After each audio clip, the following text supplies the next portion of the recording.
सर्वकल्याणकारिणं प्रधानं सर्वधर्माणां जयं जयतु शाश्वतं जयं जयतु शाश्वतं। जय बोले अनंतानंद सिद्ध परमेश्वरी भगवान की, 1000 बोले श्री महावीर भगवान की, परम पूज्य 1008 श्री आदिनाथ शांतिनाथ पार्श्वनाथ भगवान की, 20वीं सदी में प्रथम आचार्य भगवान श्री शांति सागर जी महाराज की, आचार्य वीर सागर जी, शिव सागर जी, धर्म सागर जी, अजित सागर जी, श्याम सागर जी, अभिरतन सागर जी गुरुदेव की, 3 कमलों कोटि मामले राजों की, जिनवान की माता मुनि श्री अनुसरण सागर जी महाराज की जय, मुनि संघ की जय। वर्षा जल का पावन प्रसंग जो आज से ही लगभग प्रारंभ हुआ है। मैंने संसार में कई बड़े-बड़े फेस्टिवल्स देखे हैं, मैंने संसार में बड़े-बड़े त्योहार देखे हैं, और मुझे याद भी है जब कभी त्योहार आता है तो हमारा मन कितना प्रसन्नचित्त हो जाया करता है। हम उस त्योहार की तैयारी करने लग जाया करते हैं और अंतर में आनंद से ओतप्रोत हो जाया करते हैं, क्योंकि क्या आने वाला है? त्योहार आने वाला है। और इस संसार में बहुत नाना प्रकार की, भारत देश ऐसा मूवमेंट है, यहाँ विविधताएं पाई जाती है और प्रतिदिन की प्रतिदिन रोज की रोज कोई ना कोई नया त्योहार आया करता है, अनेक त्योहार मनाए जाते हैं। कोई त्योहार एक दिन का हुआ करता है, जैसे राखी आ गई तो कितने दिन का बनाते हो? एक दिन का फेस्टिवल बना के छोड़ देते हो। और यदि कभी होली आ जाती है तो एक दिन धुलंडी बनाते, एक दिन होली जलाने का त्योहार मना लिया करते हो, ऐसे 2 दिन का फेस्टिवल बना लेते हो। और जब कभी दिवाली आ जाती है तो 5 दिन का त्योहार मना लिया करते हो। जब कभी पर्यूषण पर्व आ जाता है तो 10 दिन का त्योहार मना लेते हो। जब कभी 16 कारण पर्व आ जाता है तो 1 महीने का पर्व मना लिया करते हो। आचार्य भगवान कहते हैं भारत वर्ष में अनेक त्योहार हुआ करते हैं, 1 दिन, 2 दिन, 5 दिन, 10 दिन, 16 दिन, 32 दिन के होते हैं। यदि त्योहारों में यदि पूरे विश्व में इतने दर्शन है, इतनी मान्यताएं है और इतने धर्म है, उन सब के धर्मों में यदि त्योहार होता है तो अधिक से अधिक कितने महीने का हो जाता है?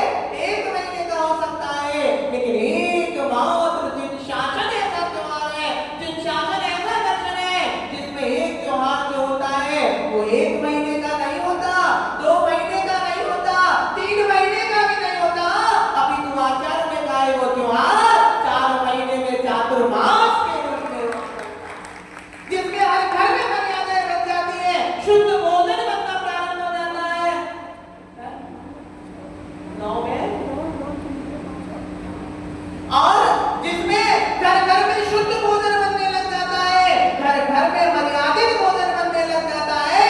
लोग अपने घर की तैयारी करके रखते हैं, अब बरसात का समय आना है, जीवों की उत्पत्ति अधिक मात्रा में, प्रचुर मात्रा में हो जाएगी। अब घर को थोड़ा संवार करके रखना है, और जब ठंडी लगती है तो कपड़े ज्यादा ओढ़े जाते हैं, जब गर्मी लगती है तो कपड़े शरीर से हटा दिए जाते हैं। लेकिन ये चातुर्मास का ऐसा टाइम पीरियड होता है जिसमें कपड़े भी पहने जाते हैं, ना ज्यादा उगाड़े जाते हैं और ना ज्यादा ओढ़ लिए जाते हैं। इसलिए आचार्य भगवान कहते हैं कि चातुर्मास का प्रारंभ कितने महीनों से? 4 महीनों के त्योहार से हो जाया करता है। अब इसी चातुर्मास के पर्व में, इसी त्योहार के बीच में आने वाले समय में आज पहला त्योहार हमारे बीच में आया जिसका नाम था, ऐसा लग रहा है कि मुंह में गुड़ भरा हुआ है इसलिए तो कुछ बोला नहीं जा रहा, तो बोलो पहले त्योहार का नाम क्या है?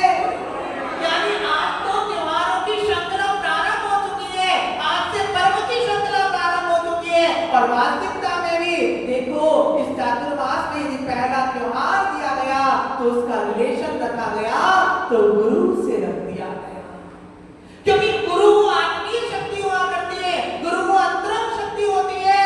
जो हमारे गुरुदेव कहा करते थे, जो पाषाण में भी जान डाल दिया करते हैं, जो इस संसार में हमको भगवान बना दिया करते हैं, यदि ये शक्ति किसी में हुआ करती है तो एकमात्र एक तत्व होता है जिसका नाम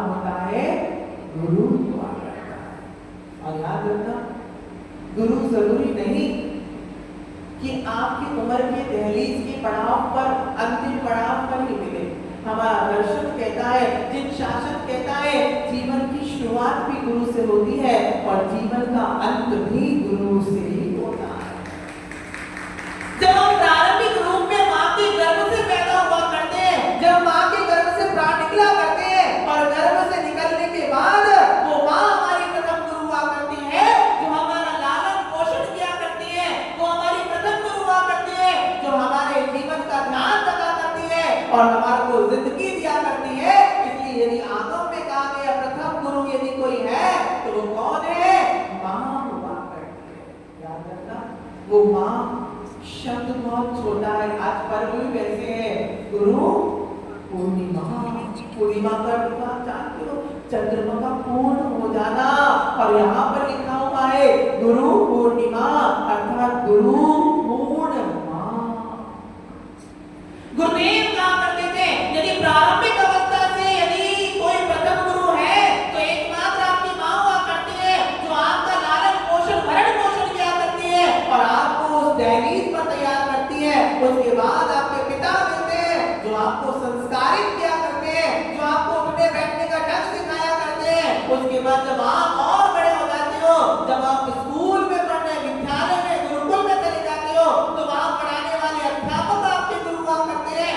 वो आपको वियोग सिखाते हैं, जिसके माध्यम से आप अपने जीवन को किस प्रकार से जी सकते हो, किस प्रकार से धन उपार्जन पुरुषार्थ सिखाते हैं, किस प्रकार से आप धन का अर्जन कर सकते हो। और उसके बाद यदि कोई गुरु होता है, उसका नाम होता है आध्यात्मिक गुरु।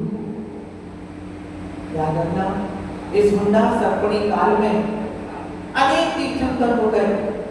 इस हुंडा सर्पणी काल में 24 तीर्थंकर हो गए और 24 तीर्थंकरों में से अंतिम तीर्थंकर भगवान थे भगवान महावीर स्वामी।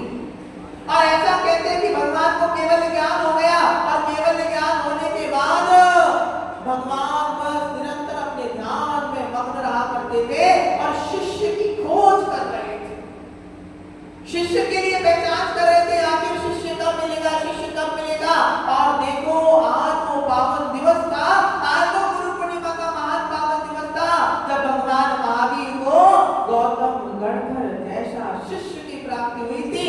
इसलिए आज हम गुरु पूर्णिमा जैसा महान पर्व अपने बीच में मना रहे हैं। याद रखना, गुरु की पूर्णता यदि किसी से होती है तो शिष्य से होती है, और शिष्य की पूर्णता यदि किसी से होती है तो गुरु से हुआ करते हैं। दोनों एक ही सिक्कों के पहलू हुआ करते हैं और दोनों के दोनों ही मोक्ष के मार्ग पर चलने वाले, आगे होने वाले साधन भी हुआ करते हैं। कि दिन शासन की महिमा है, कि दिन शासन इतना महान है कि इसमें गुरु पूर्णिमा का त्योहार भगवान महावीर और गौतम गणधर से प्रेषित किया गया, जिसमें बताया गया कि आज का वो शुभ दिन था जिस दिन पर गौतम गणधर ने भगवान महावीर से क्या ली थी?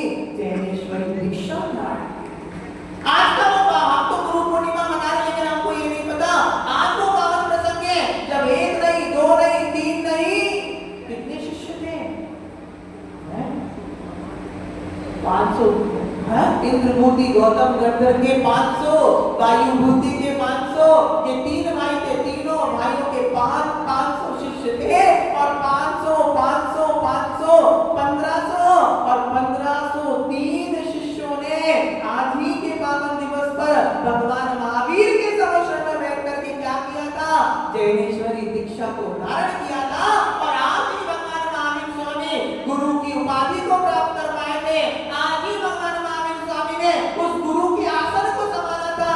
अभी हम सुन रहे थे, पढ़ रहे थे कि जब आचार्य अभिनंदन सागर जी महाराज केवल एकमात्र भगवान का पंचकड़क देखने गए थे और उस पंचकड़क में आचार्य महाराज, मुनि महाराज के वर्तमान सागर पुराने महावीर कीर्ति जी के शिष्य, उन्होंने क्या कि अपनी टांग को ठोकते हुए कहा, जंगा को ठोकते हुए कहा, इस सभा में कोई है माई का लाल जो आज भगवान के तब कल्याण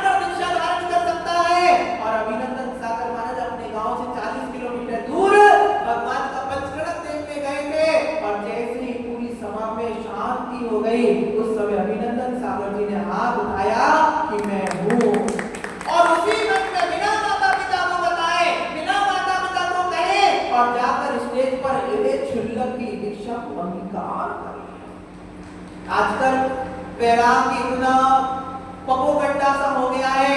हमको अच्छे से याद है हमारी जब दीक्षा हुई थी ना, हमको बस एक रात पहले गुरु के चरणों में श्रीफल चढ़ाया कि महाराज हमको भी दीक्षा चाहिए। ना घर पर बताया ना परिवार को बताया, बस यही कहा कि आत्म कल्याण करना है तो निज के माध्यम से करना होगा। जब जब घर वालों को बताएंगे तो घर वाले जरूर रोकने के लिए आएंगे, जब जब घर वालों को बताएंगे घर वाले जरूर रोकने के लिए आएंगे। और देखो हमेशा वही हुआ कि बिना घर वालों को बताए दीक्षा लिया तो आज दीक्षा में रह पा रहे हैं। अगर बिना कहे गए दीक्षा लेते तो 3 साल में लेने वाले नहीं देते। आचार्य गुरुदेव हमेशा कहा करते थे दीक्षा छपा कर नहीं बल्कि छुपा कर ली जाती है। दीक्षा छपा कर नहीं ली जाती, दीक्षा छुपा कर के ली जाती है। बड़े बड़े पंडित नहीं, तीर्थंकर भगवान को देखो, उन्होंने दीक्षा लिया तो क्या किया, बिना किसी को बताए माता पिता को बस कहा और अपने पद पर चले गए। कोई बड़ा पंडाल नहीं लगाया, कोई बड़े बड़े सिंगर नहीं बनाए, कोई बड़ी बड़ी नई ड्रेसें नहीं पहनी, कोई बड़ा बड़ा आयोजन नहीं किया। अभी तो क्या किया, एक पेड़ के नीचे जाके बैठ गए और गुरु वहीं केशों का लुंठन किया और वहीं की वहीं दीक्षा हो गई। इसे कहते हैं वैराग्य, इसे कहते हैं वैराग्य। आज भी ध्यान रख लेना, अभी हम कुछ समय पहले शिखरजी में थे, शिखरजी में चैत्र सागर जी, हमने सुनी थी घटना। चैत्र सागर जी महाराज थे, उनकी सब में ब्रह्मचारी रहते थे और वो ब्रह्मचारी महाराज परिक्रमा करने के लिए गए। परिक्रमा करते करते ब्रह्मचारी तू भी अब दीक्षा ले ले। जैसे ही महाराज ने कहा महाराज अगर आप मुझे दीक्षा देते हो तो मैं अभी की अभी दीक्षा लेती हूँ। महाराज ने कहा हाँ मैं तेरे को दीक्षा देता हूँ। और वो बैठ गए इसी पेड़ के नीचे, मुझे दीक्षा दी जाए। आप जब तक आप मुझे दीक्षा नहीं दोगे मैं कहीं नहीं जाऊंगी, मैं यहीं बैठ के समाधि मरण कर लूंगी। और देखो उसने क्या किया, उसी पेड़ के नीचे फौरन आगे रास्ते से पीछे मंगवाई गई, कमंडल मंगवाया गया और वहीं पेड़ के नीचे बैठ करके उनकी दीक्षा हो गई। आप भी समय शिखर चले जाना, वहां कई मुनिराज भगवान की टॉप पर ले जाते हैं और भगवान की टॉप पर जाकर दीक्षा ले लिया करते हैं। इसलिए भगवंत कहते हैं कि आज गुरु पूर्णिमा का पावन दिवस है। गुरु तत्व महान तत्व हुआ करता है जो किसी भी पाषाण को कंचन के रूप में, कलम के रूप में परिवर्तन कर सकता है। गुरु वो महिमा हुआ करती है जो इंसान को भगवान बना दिया करता है। गुरु वो तत्व हुआ करता है जो हमारी एक पहचान बना दिया करता है। याद रखना, ऐसा कहते थे कि जिसके जीवन में गुरु नहीं उसका जीवन है शुरू नहीं। याद रखिएगा, जीवन की शुरुआत कैसे होती, जीवन तो कई वर्षों से चल रहा है। आचार्य भगवत के जीवन भले ही कई वर्षों से चल रहा है, लेकिन आध्यात्मिक जीवन, संस्कारित जीवन और किस प्रकार से मैं अपना कल्याण कर पाऊं, ये जीवन यदि कोई देता है तो कौन देता है, गुरु दिया करते हैं। और वही गुरु ऐसे महान होते हैं जो हम सबको भी भगवान बनाने की शक्ति देते हैं। किसी ने कहा ना, प्रभु तो मौन रहते हैं, प्रभु से वास्ता कैसा, क्या कहा, प्रभु तो मौन रहते हैं और प्रभु से वास्ता कैसा, गुरु तो बोल देते हैं, बताओ रास्ता कैसा। कि वो गुरु हुआ करते हैं जो प्रभु से मिला दिया करते हैं, वो पिडिल हुआ करते हैं जो परमात्मा का रास्ता दिखाते हैं, परमात्मा बना दिया करते हैं।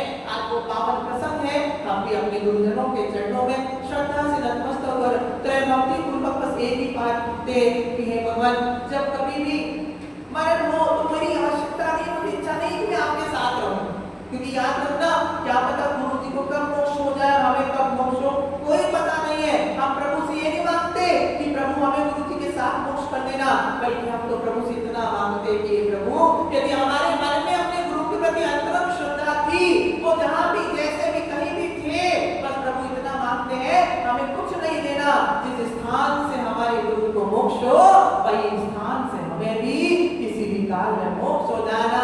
क्योंकि एक आत्मा में अनेक आत्मा विराजमान होती है, और जहाँ गुरु की आत्मा विद्यमान हो जाएगी वहाँ हमारी आत्मा भी समय विद्यमान हो सकेगी, तो हम आनंद ही आनंदित होते चले जाएंगे। बस आज यही पंक्तियों के साथ अपनी वाणी को विराम देता हूँ कि तुमने पाई नहीं जो खुशी हमने पाई है, तुमने पाई नहीं जो खुशी हमने पाई है, दुनिया तब त्याग और संयम से जो सजाई है, दुनिया तब त्याग अलग हर सही से जो सजाई है। बहुत भैया तुम तो बस साल में एक बार मना पाते हो, तुम तो बस साल में एक बार मना पाते हो। गुरु चरणों में मेरी रोज ही दिवाली है, गुरु चरणों में मेरी रोज ही दिवाली है। जब तक गुरु का आश्रय था तब हर दिन त्योहार सा लगता था, हर पल त्योहार सा दिखाई देता था, हर दिन दिवाली और दशहरा लगता था और इतने स्वतंत्र रहते थे कि लगता था कि किसी का हाथ हमारे सर पर है, किसी की अभी भी छत्र छाया हमारे सर पर है। दुनिया में सबसे कठिन काम होता है शिष्य से गुरु का विच्छोड़ हो जाना, शिष्य के सामने गुरु का चले जाना। बस यही भावना कि आप जहाँ भी हो, जैसे भी हो, किसी भी रूप में हो, बस श्रद्धालु के रूप में हमारे अंतरंग में बने रहे। अंतरंग में जिस प्रकार शरीर के एक एक अंग में रक्त की प्रभावनियों के, रक्त की वाहिनियों के साथ जब से रक्त प्रभावित होता चला जाता है, ऐसी गुरु भक्ति में मेरे शरीर के एक एक अंग में प्रभावित होती चली जाए। मेरी भावनाओं के साथ पूज्य गुरुदेव श्री अभिनंदन सागर जी महामंडल की जो देव प्रारंभ करेगा।